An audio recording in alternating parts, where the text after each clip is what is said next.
Hello and welcome to MIP TV, and with me as always is Bob Cook from the Manchester Institute for Psychotherapy. One of his regular book reviews. Bob's talking about an interesting book. It's an organisational book, really, working together, organisational transactional analysis by Anita Mountain and Chris Davidson.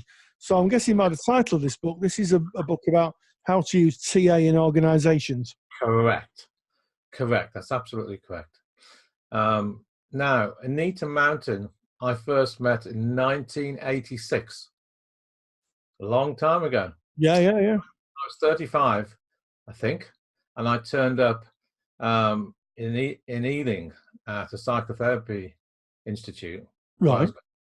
I was going to train in transactional psychotherapy, and she was a fellow trainee, and she went on, like me, to do a whole TA training in TA psychotherapy, and later on in her working life, she specialised in organisational transaction analysis. So she's a friend of mine from the TA movement. I haven't seen her for about 20 years, but I know her well. And when I caught sight of this book, not only because I know her, but it just appealed to me because there's quite a lot of people in the TA community who are in the organisational side of TA, and how you can use transaction analysis as a model to help communication in the workplace, to make communication more effective with the boss, with the line manager, with people, and how that communication is so necessary in terms of reaching goals and outcomes.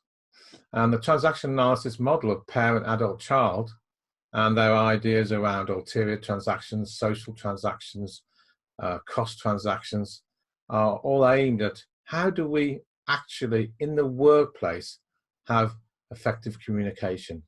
So I think that's a really interesting question.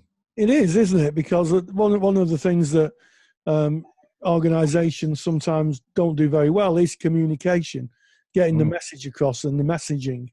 And I think being in an adult ego state is very useful, isn't it? Where being in that basically I'm okay, you're okay position.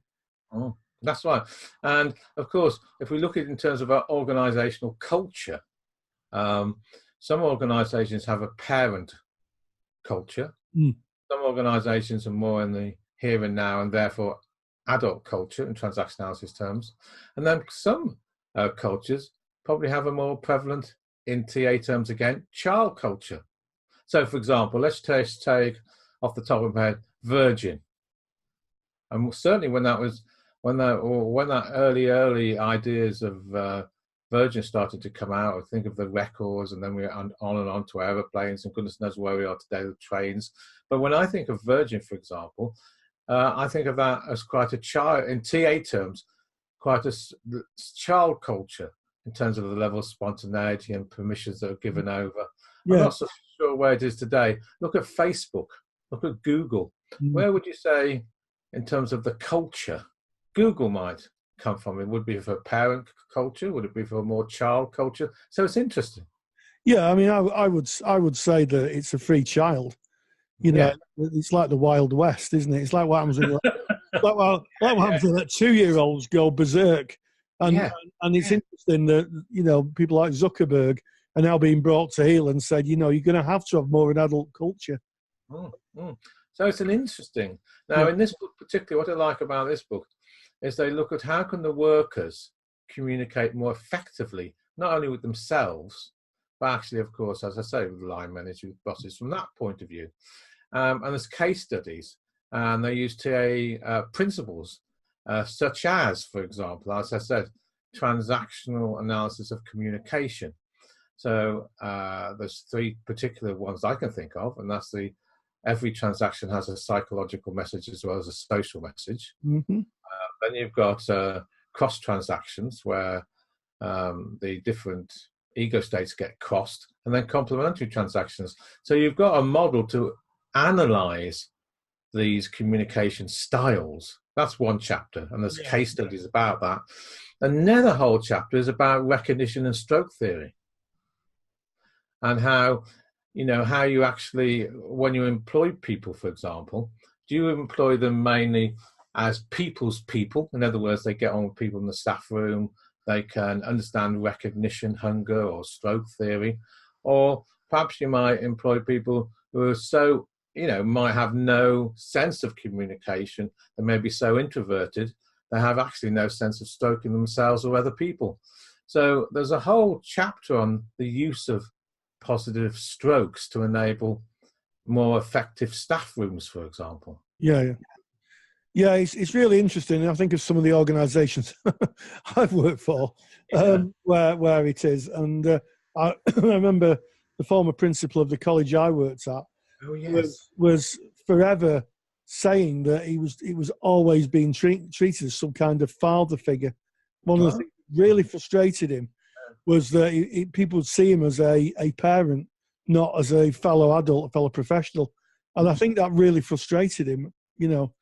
So you think of the transactions that you just think of this then in terms of transaction analysis. If they're going to transact with them like a parent, that means what ego state are they likely to be coming from?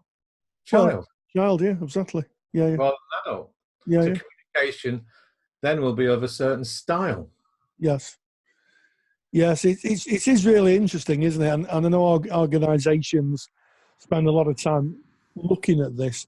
It's in advertising, that child place is really useful because people are more creative in it.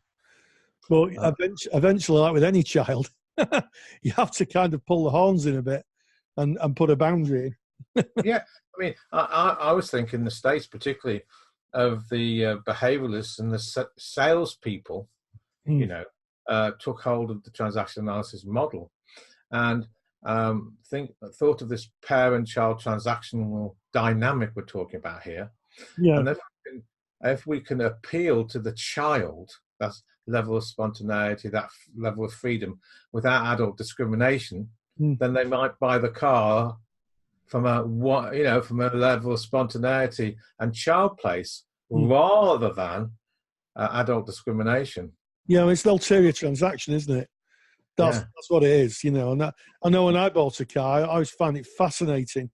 When I bought it, the last people I bought the car off, they were very adult. They just said, "Go and take it for a test drive and come back and tell us what you think."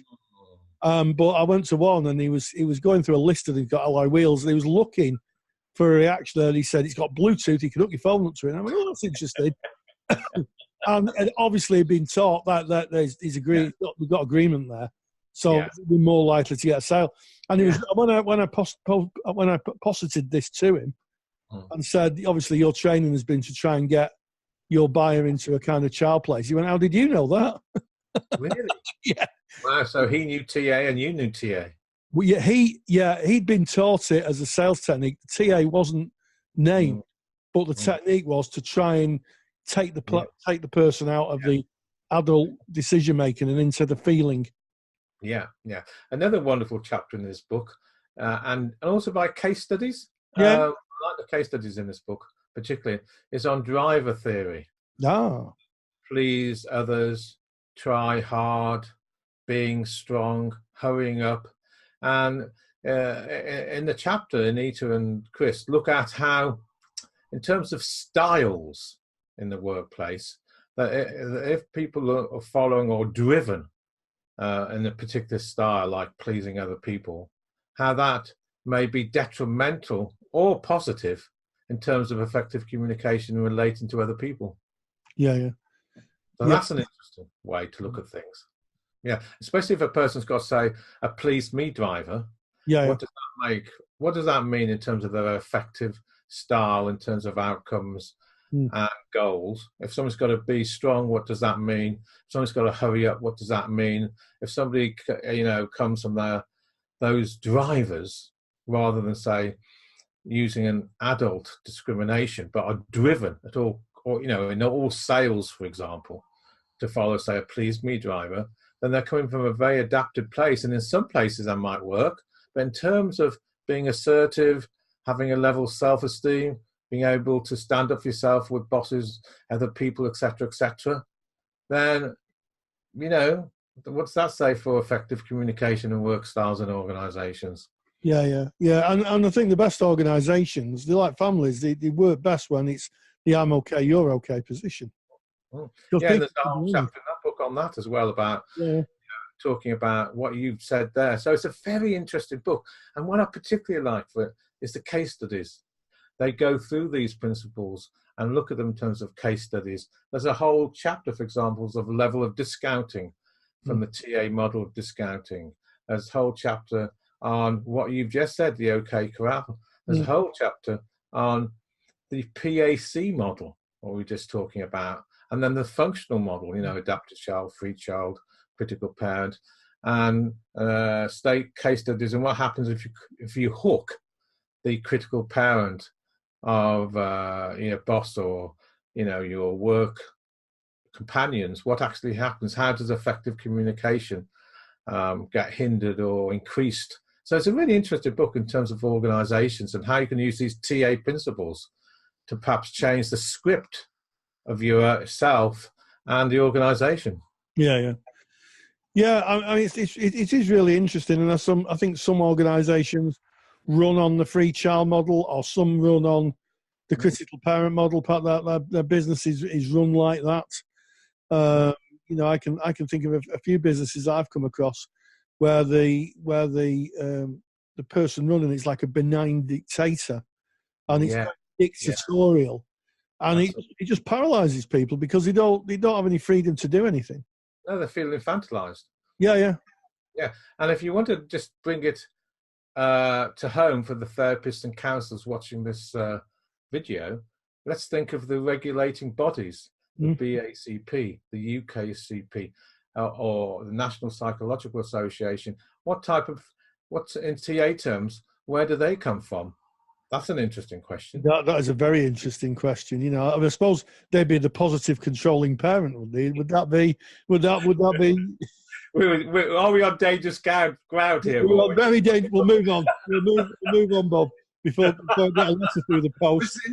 It's an interesting inquiry, isn't it? It is, and it's interesting our reaction to that. Quite a childlike response. Which, yeah. That's interesting ourselves. Yeah. So I'll leave the reflection for our viewers. Yeah. It is an interesting question. So we've been looking through the book today, Working Together, Organisational Transactional Analysis, Anita Mountain and Chris Davidson. It seems like it's a not to be missed book if you're wanting to use TA in a wider workplace or within organisations. And we'll put a link in the bar below so you can go in downstairs and just inspect the book. As always, Bob doesn't get paid for book reviews. He does it just for the love of it and to share his love of literature with the audience. And as always, Bob Cook, thank you very much. Thank you, Roy.